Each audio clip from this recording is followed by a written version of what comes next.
It's Halloween. It's awesome. I love Halloween. So, hey, Dream YouTube watchers. Speaking of watch, I just wanted you to see how deep I dove into the Garth Algar Cove. I bought myself a Casio 1992 calculator watch. It's amazing. Not quite as amazing as Licorice Rope, but nothing can be quite that good. So, I'm going to show you my little buddy. He's a hot dog. Goes well with all other food groups. He says, I'm having a great time. Not. I'm having so much fun in this hot dog costume. Not. Okay, we're gonna let him take it off now. He's ready to get by now without that on. So, here with Elvira. She's my dream woman. And it's Halloween. Woo. Okay, I'm Teal now. To read you my poem as Teal, it's too hard to, I do feel kind of like Garth is my spirit animal. I feel like this is maybe a truer version of me than even me. It's weird. But I'll be Teal for the poem. So, ended up not really finding like a party on Wayne kind of party for this Hallows Eve, but it's okay. I had my beautiful friend Paige come over, and we made a pie, and she said it was to die for, and she swooned a little when she ate it, and that's all you need. And we got the first snow of the year, and it was fat and fluffy and totally righteous. It was amazing. It's beautiful snow. Yeah, so I wrote this poem about my love of costuming and all things costume. Is my light good? I know this is public access TV and all, but I'm just wondering if it's okay. I also just want you to see that I got this shirt, and it's Video Toaster. It's the actual shirt from Wayne's World 2. That's Wayne's World 2. Some pretty method. Okay. So, I wrote today's poem about my love of costumes, and it's called A Lifetime of Playing Dress Up. So hopefully I don't mess up. When I was 5, I wanted to be a fairy princess for Halloween night. The weather was, let's just say, not quite right for my desired character. The wind stirred in frozen gusts as I applied my sparkles in an Albuquerque hotel mirror speckled with rust. I cried and cried as my mother insisted that my goose down coat was a must if I were to go out. Gosh, did I ever pout to cover up my glittery ensemble. I went trick-or-treating in the surrounding neighborhoods, and I was comforted by my pillowcase being nearly full. When I was 7, I pulled off the world's greatest Halloween soiree, and I must say, my Deanna Troi costume was so amazing, I still exhume it from the basement from time to time. I cannot bring to mind a better Hallows Eve bash. Everyone present had an absolute blast. We made the fun last, bobbing for apples, and to this day, when I see that activity, it makes me reflect fondly on that memorable night from the past. We had glass after glass of delicious cider.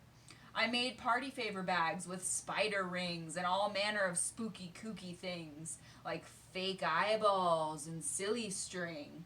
I always bring it with my costumes. And if you saw any of the rooms in my house, you'd believe it. I'm a bit of a dress-up nut. I'll tell you what, I will never give it up. I didn't listen to my mother when I was about 10 and slipped on the ice right on my butt. I was dressed as a baby, which admittedly now sounds kind of crazy, but there was a blizzard outside, and I decided that would have no logical impact on me wearing my little ballet slippers, which came back to smack me, quite literally. We trekked through the freeze, me with my exposed legs and knees knocking together frigidly, and any logical person could see I really needed some better shoes. But my parents couldn't get through to me, so I learned that one the hard way. Through my many, many years of acting in plays, I was surrounded by a group that had a way of upping the costume bar, and was by far the most frequently costumed bunch of people I've ever had the pleasure to pal around with in theatrical fashion. My passion for character creation saw me having tons of fun as Tinkerbell, which made for swell flirtation with my first love, dressed as Steve Butabi from Night at the Roxbury. I was in no hurry to leave that shindig. I also went big for another of our debut get-togethers when I was Cinderella, and felt better than I can express in a huge, hoop-skirted dress. Sometimes I make a giant mess trying to find just the right pieces for Halloween night. I was truly a sight to behold as Barbie, which naturally was another very cold one. But I stunned every table I waited on that day, maintaining my Barbie ways by keeping all my fingers pressed together to pick up whatever I delivered to each table.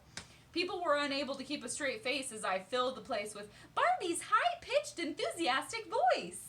And they had no choice but to giggle as I wiggled into the kitchen and hustled around, pushing a remote to trigger the sound of my battery-operated Barbie poodle that stuck its head out of my bright pink Barbie backpack. The whole costume wasn't frugal, but it was well worth it. My Jessica Rabbit back in the day was also a smash hit.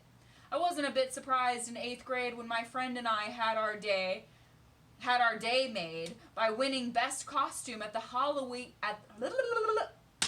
I wasn't a bit surprised in 8th grade when my friend and I had our day made by winning best costume at the Halloween dance parade. We were a giant slice of pizza with real food toppings. No one else stood a chance. My Sally costume was enhanced by the Tim Burton autographed copy of The Corpse Bride I carried around all night. Just found it in a box. Autographed by Tim Burton. Woo! It was enhanced by my Tim Burton autographed copy of The Corpse Bride I carried around all night. I gave everyone a genuine fright, including grown men, when I wore my Lucy costume from Dracula on Halloween night and went way past pretend, as it had real blood on it, to send people into screaming fits. My eyes were covered by the perfect red contacts with eerie yellow slits. I made a group of costumes fit for a Hollywood close-up of every single Candyland character, and they were so good, I really think we should have entered some contests. A gaggle of my gal pals actually did win best costumes with our decked-out brooms as the elemental witches, collectively representing magical earth, air, water, and fire. And gosh, you'd have thought I was a costumer for hire. I thoroughly perspired despite my lack of many clothes because the crowd was so packed in tight and I was out of sight in Hollywood as Betty Page. My best friend and I straight up raged our favorite holiday in New Orleans and got so many compliments and screams we felt like Halloween queens as Pam and Sookie from True Blood. You could practically hear people's jaws thud on the ground when they saw my profoundly cool, retractable Pam vampire fangs. Fans of the show sang my praises. As we made our way through congested mazes of the most impressive costume displays I've ever seen. I even saw a woman wearing my dream costume, done so well, it came straight from hell. She was Princess Lily in her dark, high-collared gown from the movie Legend, in the scene where she has to fend for herself in the lair of the one and only Lord Darkness. I was so blessed to see such an avid fellow costume lover. I didn't cover much of myself when I was Roxy Hart. It's fine.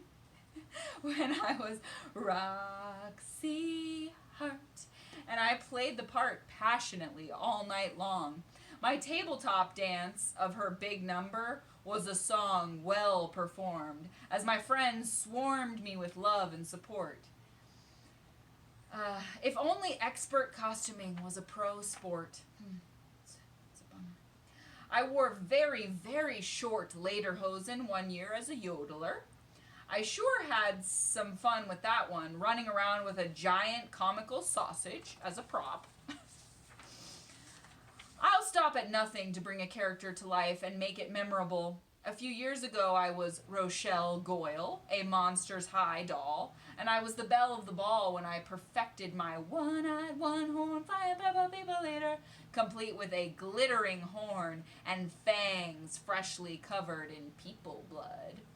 I can't think of a single Halloween where I was a dud with my dress-up efforts. I mean, just look at this shirt. It's the genuine article from Wayne's World 2. A Garth's gotta do what a Garth's gotta do. Ribbed for her pleasure. Ew. Fine then. Go. No, don't go. Please don't go. Because before you go, I have to introduce you to my best friend. His name, right. I don't know how to hold a camera. His name is Wayne. What's up, Wayne? How's it going, Garth? Party on, Wayne. Party on, Garth. Yeah, so I got to do my whole video with Elvira. She is a total babe, man. Yeah, you know, if she was president, she'd be Abraham Lincoln. Yeah. So that's my buddy Wayne. He's like my best friend. So yeah, that's me, and that's my friend the hot dog who's not a hot dog anymore, and just for sure have a great Halloween and party on, you guys. Party on.